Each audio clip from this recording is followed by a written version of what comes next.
Kenapa ya channel anak-anak kalau sub sudah di angka 500 dan jam tayangnya hampir 4000, kok tiba-tiba rekomendasi hilang? Halo semuanya, kembali lagi bersama saya Pujianto, dan di video ini saya mau sharing tentang rekomendasi video. Ya, beberapa hal penting yang akan saya jelaskan adalah kapan video kita itu bisa mendapatkan rekomendasi, kemudian berapa persen ya CTR dan juga retensi penontonnya agar video kita terus bisa mendapatkan rekomendasi. Video ini juga sekaligus menjawab pertanyaan dari teman-teman ya. Salah satunya yang terbaru ini dari RDV Fashion yang menanyakan kenapa ya channel anak-anak kalau sub sudah di angka 500 dan jam tayangnya hampir 4000 kok tiba-tiba rekomendasi hilang. Itu salah satu pertanyaan terbaru. Sebenarnya ada banyak lagi pertanyaan yang berkaitan dengan rekomendasi video.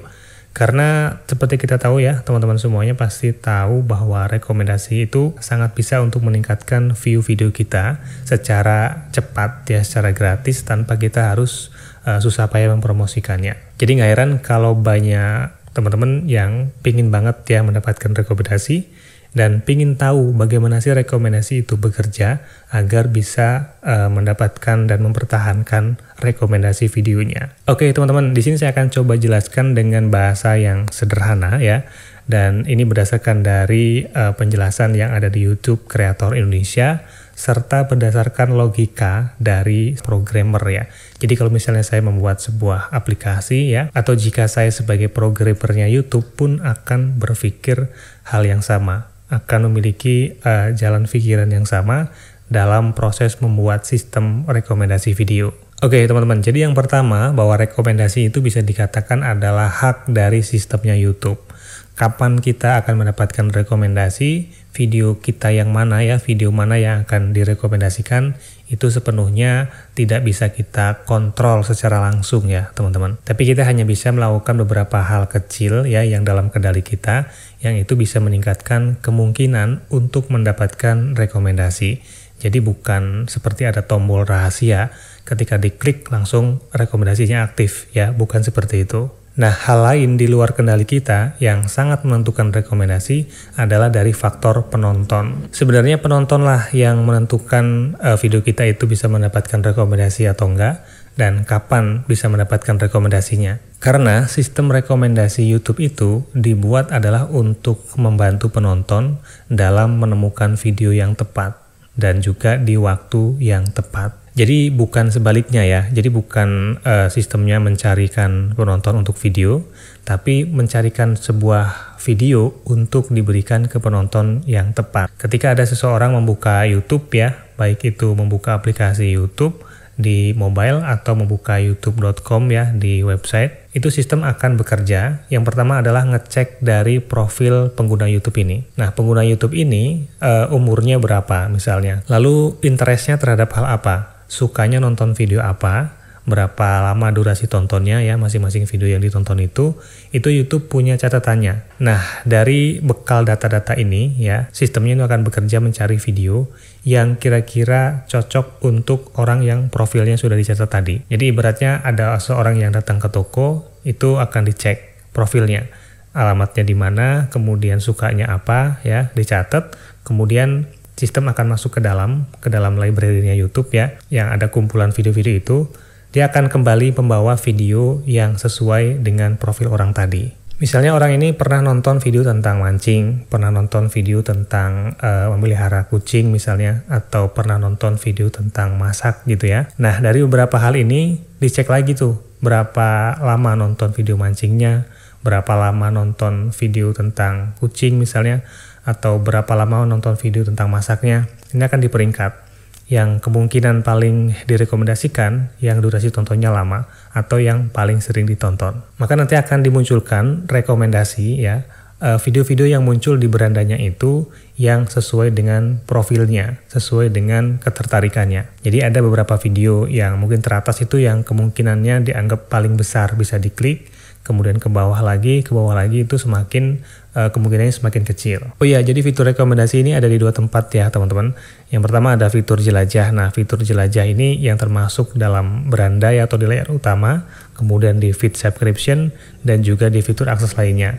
Atau yang kedua, fitur rekomendasi yang ada di video selanjutnya muncul setelah video ditonton di sebelah kanan kalau menggunakan laptop atau desktop, atau di bawah video kalau nontonnya menggunakan mobile. Nah, dari cara kerja rekomendasi tadi itu, maka video yang muncul di beranda seseorang itu akan berbeda dengan di beranda orang lainnya.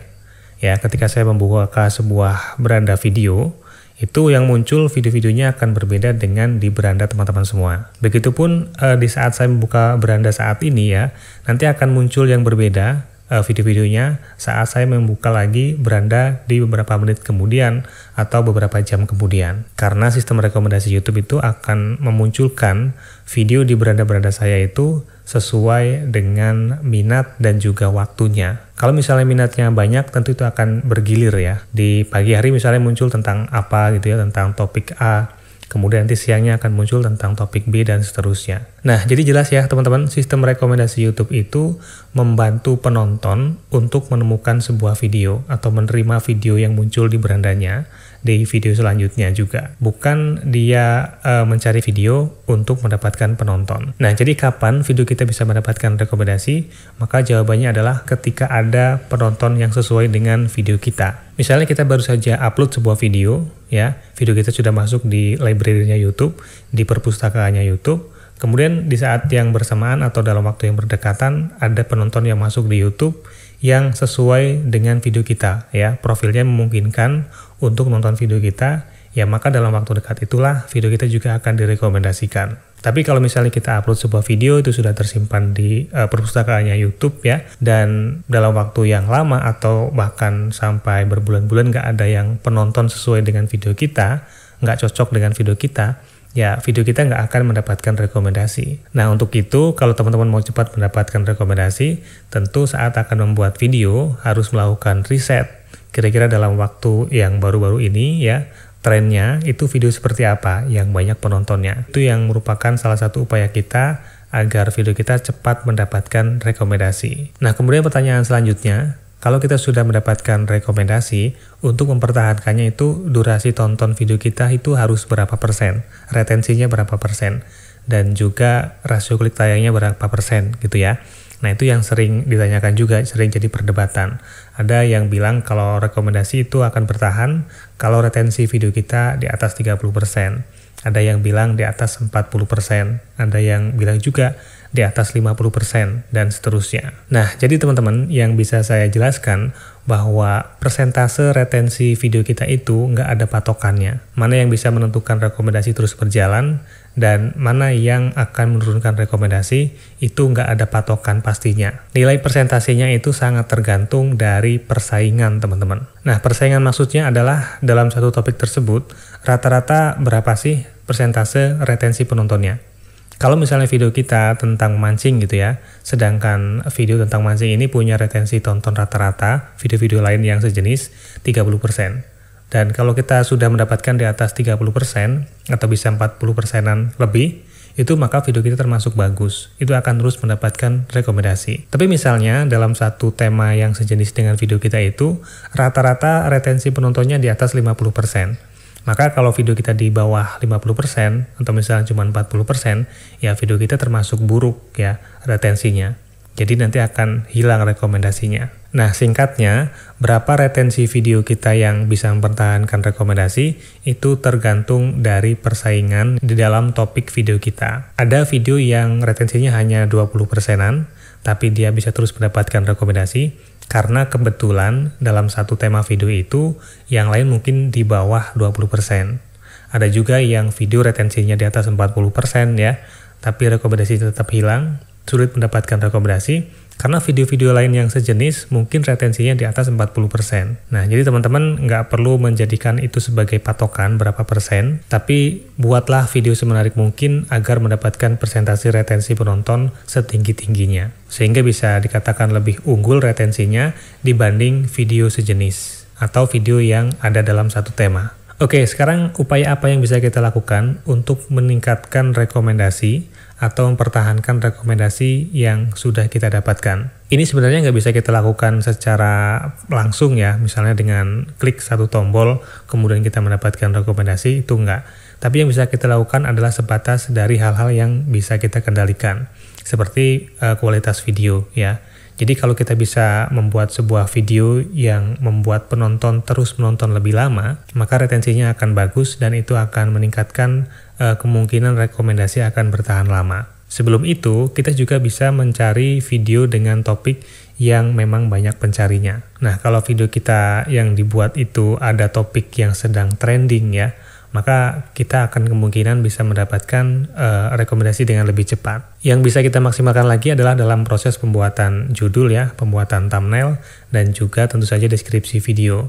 Kalau judulnya sudah menarik ya, thumbnailnya menarik, itu akan memungkinkan rasio klik tayangnya tinggi. Dan kalau dari thumbnail, judul, dan isi video sangat nyambung ya, sangat selaras, maka akan memungkinkan video kita bisa ditonton lebih lama. Kalau rasio klik tayang tinggi, kemudian videonya ditonton lebih lama atau retensinya tinggi, ya itu sangat besar kemungkinan video kita akan terus direkomendasikan. Nah, kesimpulannya, teman-teman boleh saja mengharapkan sebuah rekomendasi video, dan kita semua juga mengharapkan itu ya. Tapi sebenarnya kita memang nggak punya akses khusus ya, akses pasti yang pasti bisa mendapatkan rekomendasi, pasti bisa mempertahankan rekomendasi. Itu tergantung dari penonton kita. Nah, yang bisa kita lakukan adalah memaksimalkan hal-hal yang bisa kendalikan. Salah satunya yaitu meningkatkan kualitas video dan juga melakukan riset ya yang lebih dalam sebelum melakukan pembuatan video. Oke, semoga bisa dipahami ya buat teman-teman yang masih bingung, masih bertanya-tanya tentang sistem rekomendasi.